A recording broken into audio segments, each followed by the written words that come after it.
Halo semuanya, selamat datang kembali di channel Hexactor.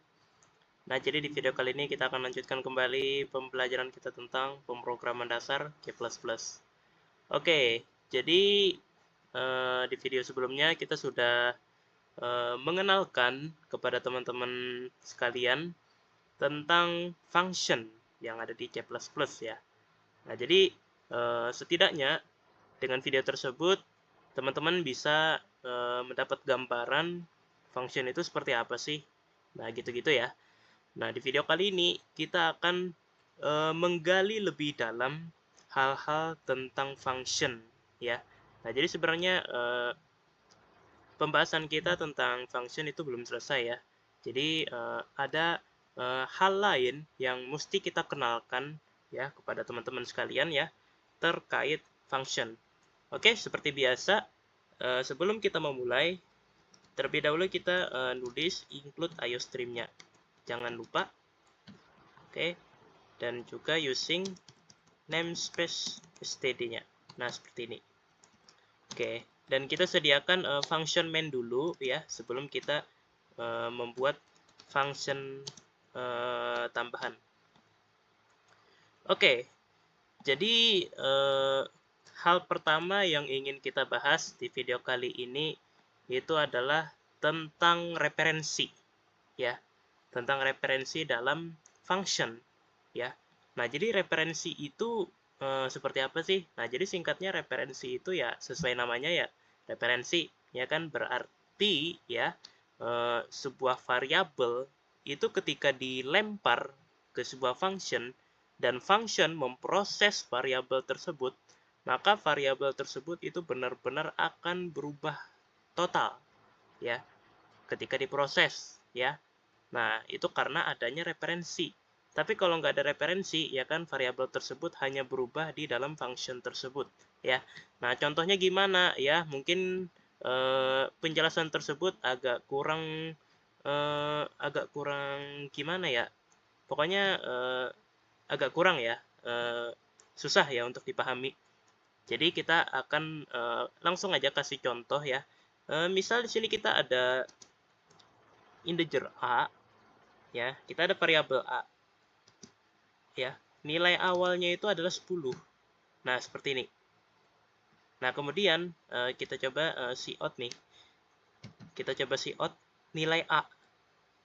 Nah, kita lihat nilai A-nya berapa. Oke, 10 ya. Nah, benar ya, 10 ya. Nah, sekarang kita akan bikin function bernama test aja ya. Enak ya. Nah, jadi function ini itu akan menerima satu variabel ya. Jadi variabelnya itu namanya B aja deh. Nah, enaknya ya, enaknya B. Nah, seperti itu. Ya, kita bikin seperti ini. Oke, ini kembaliannya adalah nilai A ya. Nilai A-nya. Sorry, B ya. Karena di sini karena di sini nilai A itu dilempar ke sini, ya kan, itu jadi B gitu, B yang menerima. Oke. Nah, jadi kita akan lakukan sebuah operasi increment ya, enaknya. Nah, seperti ini. Jadi B-nya ditambah 1. Nah, di sini ya. Oke. Nah, sekarang ya, kita coba cout A. Nah, sekalian kita coba cout tes A seperti ini ya. Nah, kita lihat hasilnya gimana. Oke. Nah, kita lihat di sini, teman-teman. Kita coba cout A, nilai A-nya berapa? 10. Oke, mungkin biar lebih enak ya memahaminya, mungkin kita kasih new line aja seperti ini. Oke. Nah, seperti ini ya. Nah, gini kita coba. Oh iya, nggak bisa digabung ya, lupa. Oke. Nah, jadi kita bikin 3 seperti ini. Nah, kita lihat ya. Nilai pertama yang keluar itu adalah 10. nilai kedua itu adalah 11. Nah, 10 ini itu adalah nilai dari A. Nilai dari A yang nggak diapa-apain, ya kan? Nah, sedangkan nilai 11 itu adalah kembalian dari pemanggilan function test, ya. Nah, jadi function test ini kita panggil, ya kan, dengan nilai A, ya, parameternya itu A, ya, parameter A. Nah, A-nya kan 10. Nah, berarti kita melempar parameter yang nilainya itu 10 ke sini, ke B, ya kan. Nah, jadi otomatis ya kan B-nya, ya, B-nya itu bernilai 10, ya. Nah, setelah B-nya bernilai 10, ya kan? Nah, kita lihat di dalam function sini kita ada increment nih, ya kan?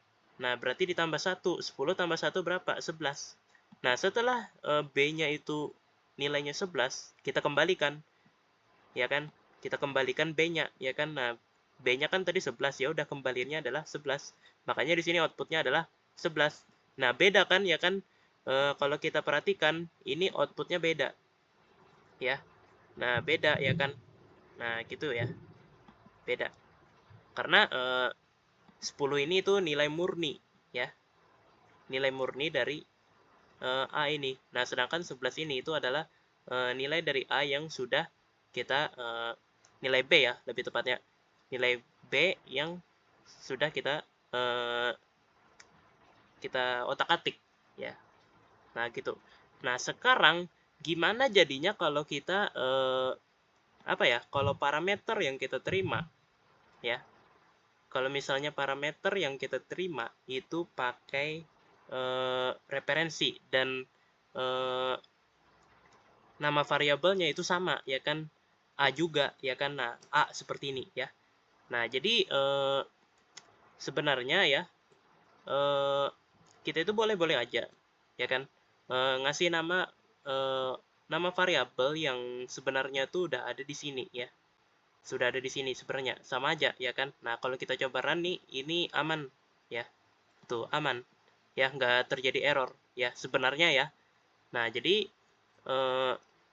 walaupun di sini kita sudah mendeklarasikan variabel A, kita nggak masalah kalau kita pengen mendeklarasikan lagi variabel A di sini, ya kan, sebagai parameter formal, ya kan, pada function test ini, ya kan. Nah, kenapa begitu? Nah, karena gini nih, salah satu sifat dari function ya, teman-teman. Catat ya, teman-teman. Salah satu sifat dari function adalah saat kita mendeklarasikan variabel baru di dalam sebuah function, maka variabel tersebut itu hanya akan berlaku untuk function tersebut, ya. Hanya akan berlaku ya untuk function itu aja, ya. Nah, kayak contohnya di sini kita mendeklarasikan variabel A di function main. Nah, berarti ya kan variabel A ini itu hanya berlaku untuk function main aja, ya. Nah, tapi tidak berlaku pada function test, ya kan. Makanya kalau kita deklarasikan variabel A kembali ya sebagai parameter ya, misalnya di sini ya kan pada function test itu nggak ada istilah tumpang tindih atau apa ya? Variabel kembar tuh nggak ada gitu loh, ya kan. Jadi variabel A yang ada di function main itu berbeda dengan variabel A yang ada di function test gitu, ya kan. Function yang ada di luar main ya pokoknya, ya kan, itu berbeda, ya kan. Nah, gitu ya. Jadi sifatnya tuh apa ya, lokal gitu loh, ya kan, bisa dikatakan lokal lah, ya kan. Variabel kalau dideklarasikan di dalam function itu bersifat lokal gitu, ya kan. Nah, gitu. Berbeda dengan variabel global, ya kan. Misalnya integer A, ya kan, di sini ya. Kita tulis, ya kan.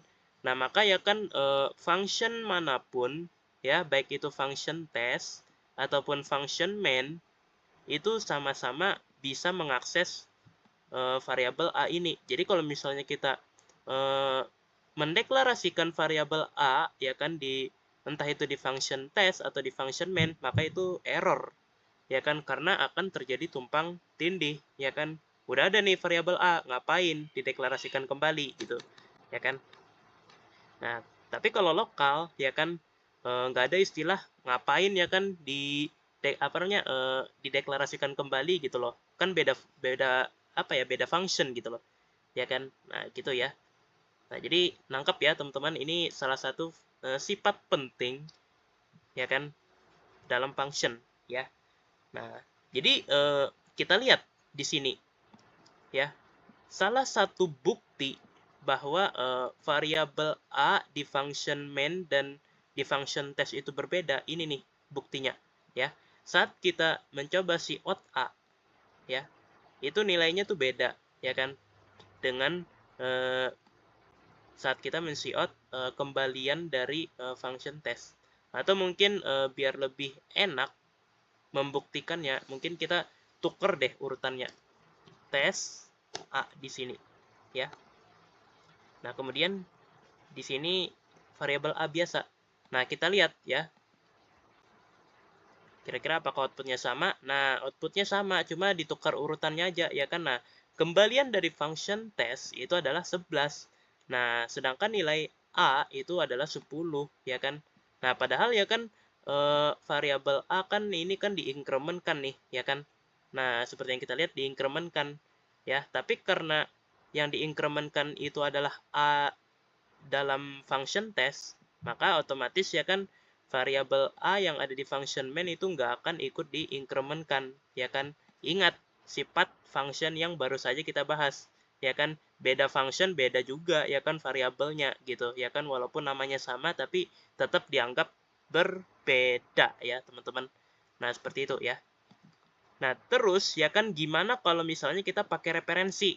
Nah, referensi itu simbolnya tuh gini, teman-teman. Nah, seperti ini. Ya kan? Nah, kalau kita pakai referensi, ya kan, maka secara otomatis ketika variabel A yang ada di sini, ya, itu diinkrementkan, maka otomatis ya kan variabel A yang ada di sini itu ikut diinkrementkan. Nah, gitu ya kan, namanya juga referensi ya kan. Jadi bisa dikatakan A ini ya, A yang ada di sini tuh kayak cuma referensi lah ya kan, referensi variabel yang akan kita pakai gitu untuk dioperasikan gitu ya kan.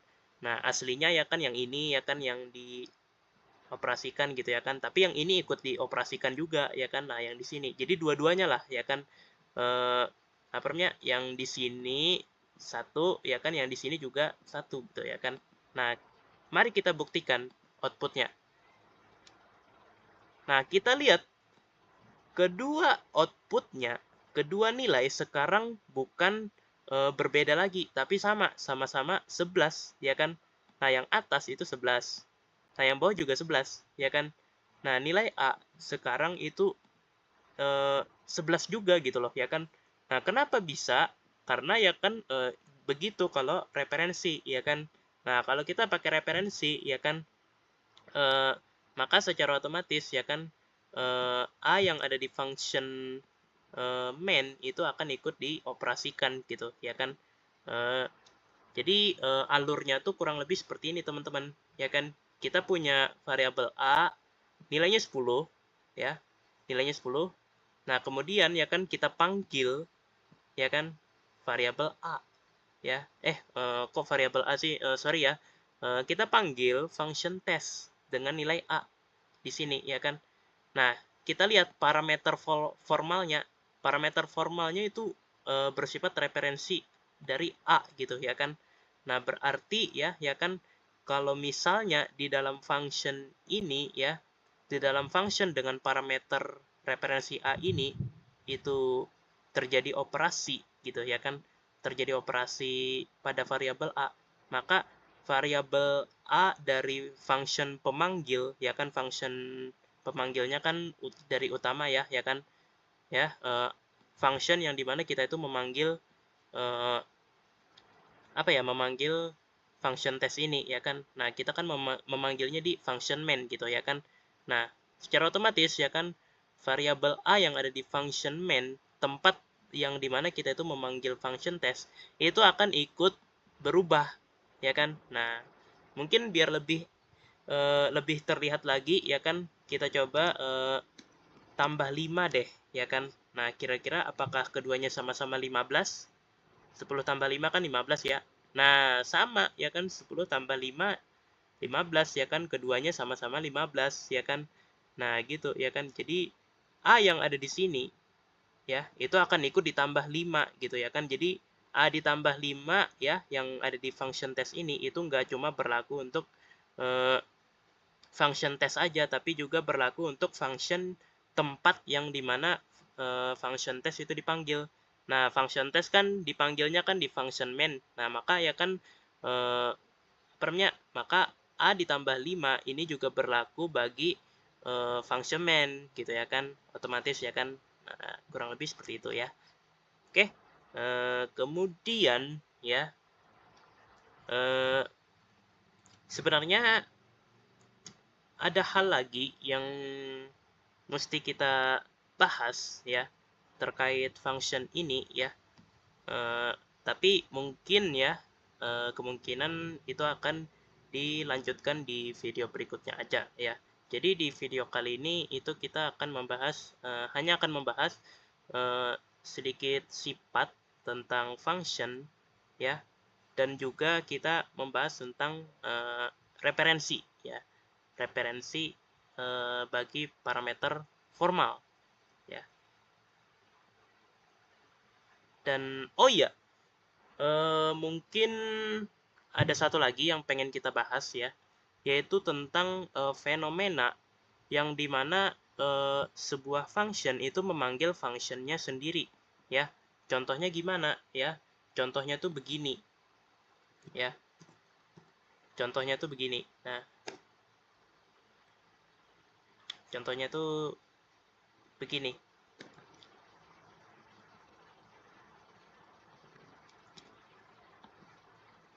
Nah, ini adalah fenomena yang dimana functionnya itu memanggil dirinya sendiri, dan ini disebut sebagai rekursi ya.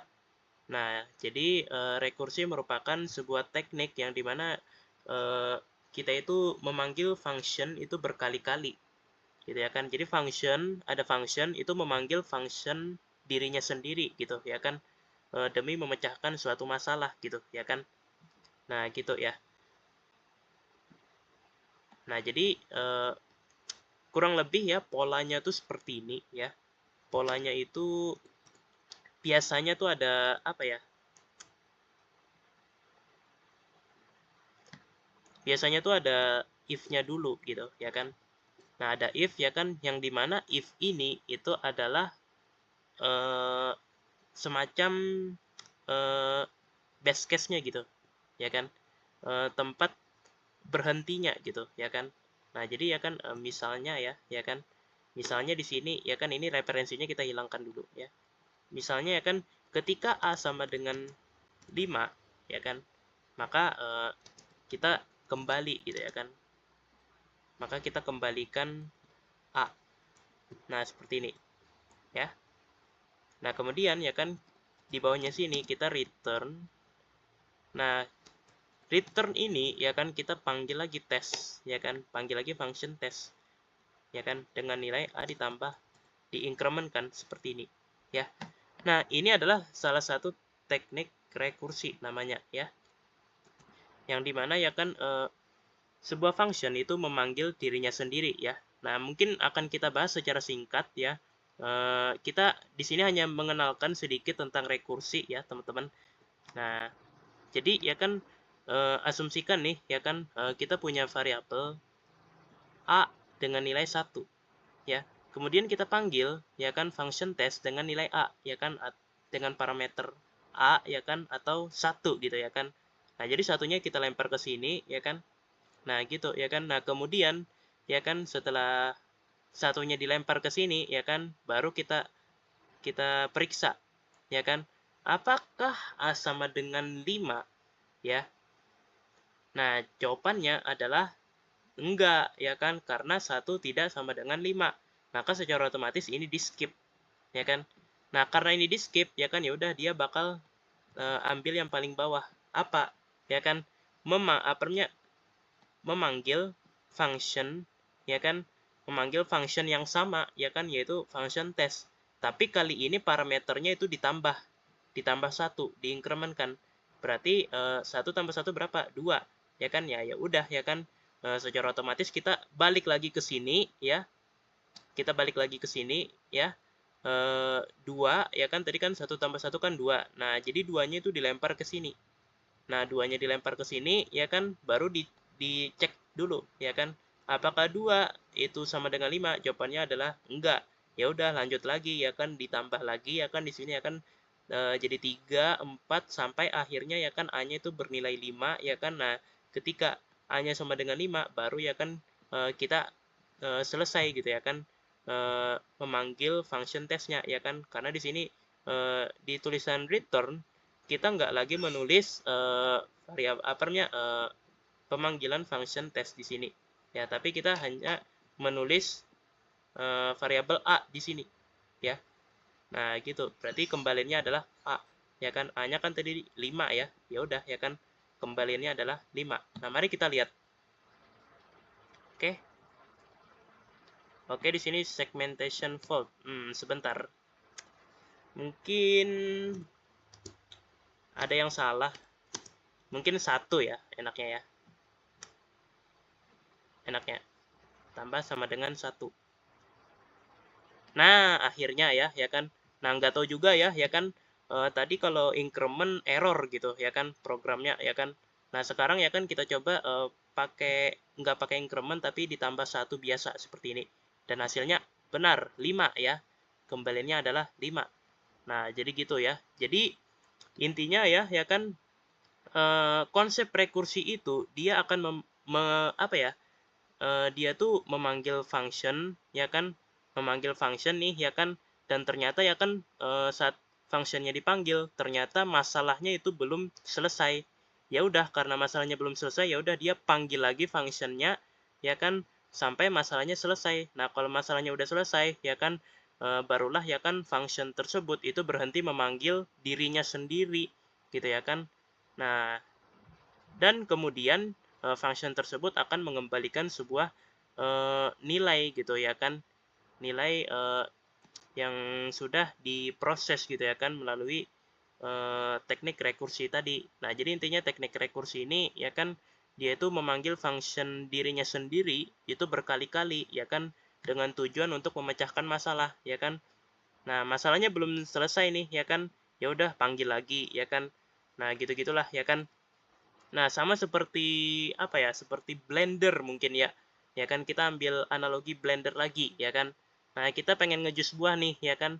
Nah, saat kita ngeblender nih ya kan, kita tekan nih ya kan tombol blendernya ya kan, aktif kan ya kan blendernya ya kan. Nah, kemudian setelah beberapa detik ya kan kita stopin dulu ya kan blendernya ya kan untuk sementara waktu ya kan. Kita stopin ya kan. Nah, gitu ya kan, kita stop ya kan. Nah, kira-kira ya kan saat kita stop itu kira-kira apakah buahnya itu sudah jadi jus? Jawabannya adalah belum. Nah, karena belum ya udah ya kan kita pencet lagi tombolnya ya kan eh, agar blendernya nyala lagi gitu ya kan. Nah, gitu. Jadi aktif lagi gitu loh ya kan. Pokoknya sampai habis sampai halus lah ya kan. Sampai benar-benar jadi jus. Nah, kalau udah jadi jus ya ya udah ya kan, eh, kalau udah jadi jus ya kan stop aja ya kan, udah ya kan gak usah lagi gitu ya kan mencet tombol power ininya, power dari eh, blendernya gitu ya kan, melainkan yang harus kita lakukan adalah mengeluarkan jus tersebut dari blender ya kan, kita tuangkan ke dalam gelas ya kan. Nah, proses itulah yang kita sebut sebagai return gitu ya kan. Nah, setelah rekursi gitu ya kan, nah return ya kan. Nah, jadi kita mengembalikan jus ya kan, jus yang udah kita haluskan ya kan, udah jadi jus nih ya kan buahnya ya kan, udah jadi jus ya kan, setelah dipencet tombol tombol blendernya berkali-kali ya kan, kita tuangkan ke gelas gitu ya kan. Nah, itu adalah proses dari return. Nah, analoginya seperti itu ya. Oke, jadi aku rasa segitu saja ya. Eh, Pembahasan kita sedikit tentang sifat-sifat function beserta referensi ya. Semoga dapat dipahami ya. Oke, aku ucapkan terima kasih kepada teman-teman sekalian yang sudah mau nonton video ini sampai selesai ya. Dan yap, sampai jumpa lagi di video-video berikutnya. Dadah!